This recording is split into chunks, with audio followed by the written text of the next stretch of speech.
Amnesty International publie aujourd'hui un rapport sur les représailles contre les défenseurs des droits humains qui travaillent sur la question de la discrimination et de l'esclavage en Mauritanie. Malgré l'abolition de l'esclavage en 1981, la criminalisation de l'esclavage en 2007 et l'élévation de l'esclavage au rang de crime contre l'humanité, il y a plusieurs milliers de personnes qui vivent actuellement en situation d'esclavage en Mauritanie.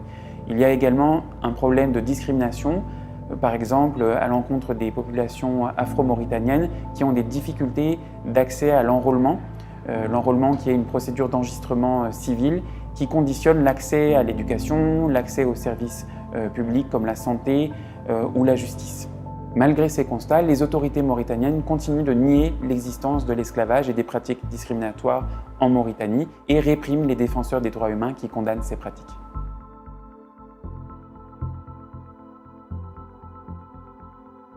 Depuis 2014, Amnesty International a recensé plus de 168 cas d'arrestations arbitraires de défenseurs des droits humains, dont plus de 60 cas de militants anti-esclavagistes.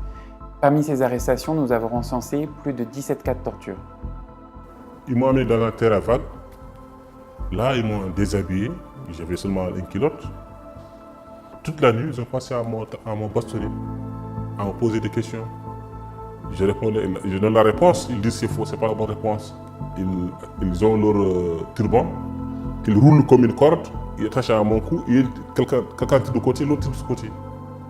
Jusqu'à ce que je tombe dans l'inconscience.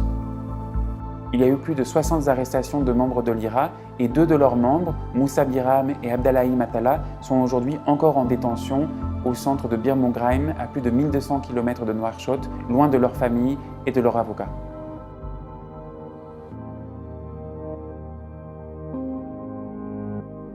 Les manifestations organisées par les défenseurs des droits humains sont régulièrement interdites et réprimées par les forces de sécurité.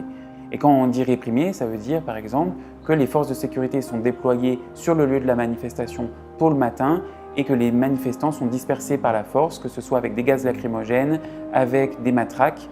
Et Amnesty International a pu enregistrer, voir par exemple les marques des coups de matraque sur les manifestants.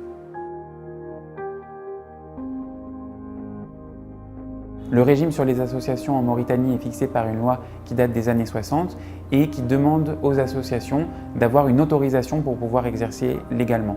Ça les empêche d'organiser des activités publiques et leurs membres sont exposés à des poursuites pénales pour appartenance à une association non autorisée. Les militants font l'objet de campagnes de dénigrement de la part des autorités et sont régulièrement l'objet de menaces de mort sur les réseaux sociaux. Nous avons parlé à Megfoula Brahim, une femme défenseur des droits humains, qui est régulièrement menacée sur les réseaux sociaux.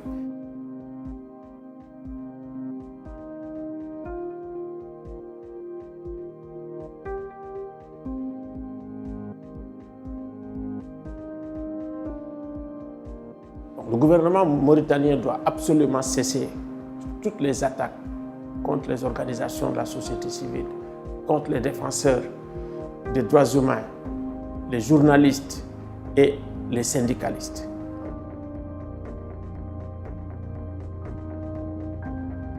Le gouvernement doit également enquêter sur les attaques, les violences, les tortures organisées contre les organisations de défense des droits de l'homme.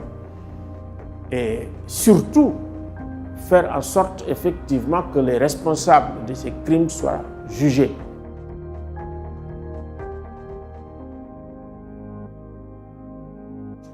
Donc Amnesty International demande la libération immédiate et sans condition de tous les défenseurs de droits humains détenus pour simplement avoir défendu leurs droits.